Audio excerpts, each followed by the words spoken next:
One day, a woman's terrified scream woke me up. No, please, don't! Don't! It happened on the first night in my new apartment. I thought it was a dream, but unfortunately, I was wrong.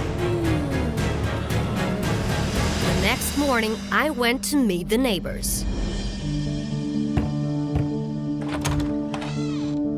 Hello, I'm your neighbor from upstairs and I baked this cake for you and your wife. I don't need your cake. Get out. Later that night, I heard the female scream again. No! No, please don't! That time I hadn't fallen asleep yet and clearly heard that it came from the apartment below.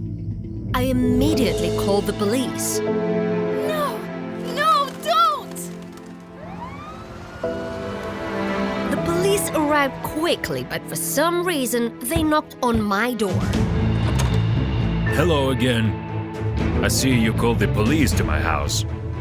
Yes, I heard a terrible scream from your apartment. Apparently it was... My wife? Yes, you're right. It was Tina who screamed.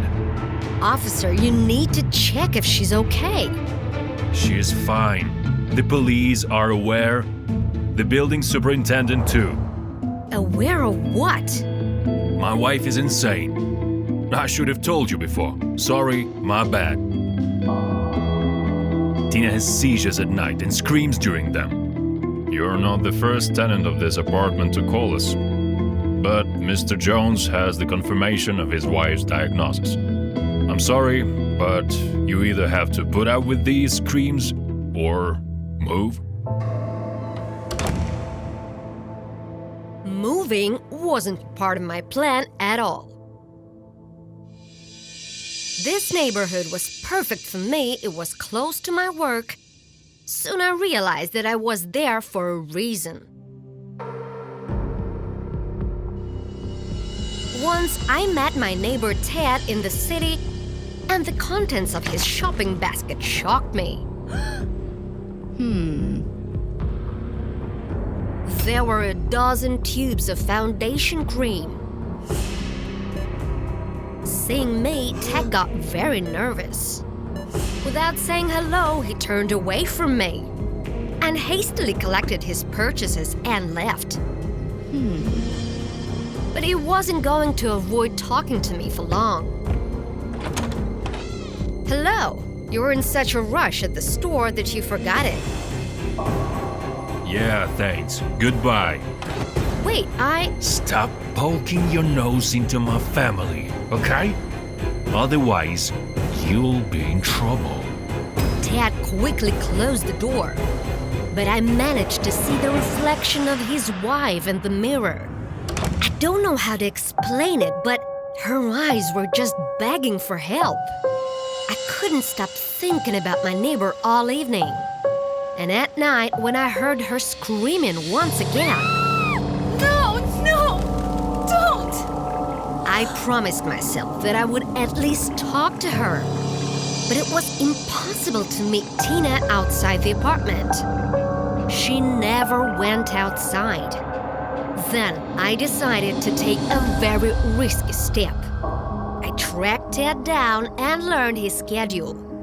And one day, when he had just left for work, I deliberately flooded my bathroom.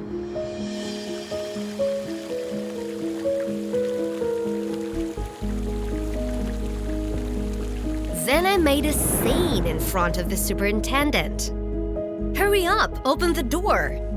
I'll call Mr. Jones now. Open this door, now. Mrs. Jones is home alone and she may be in danger.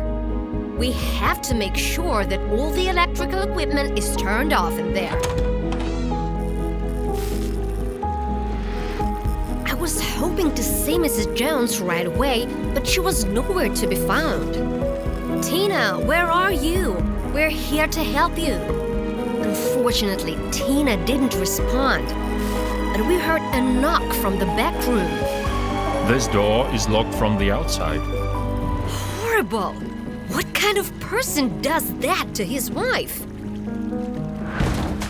But there was worse behind the door. Dear God, call the police immediately! Looking at Mrs. Jones, I realized why Ted bought so much foundation cream. He tried to cover up his crime. But fortunately, he didn't manage to escape justice.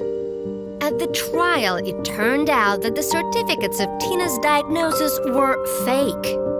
And now Ted is behind bars. And Tina and I are not only neighbors, but also friends.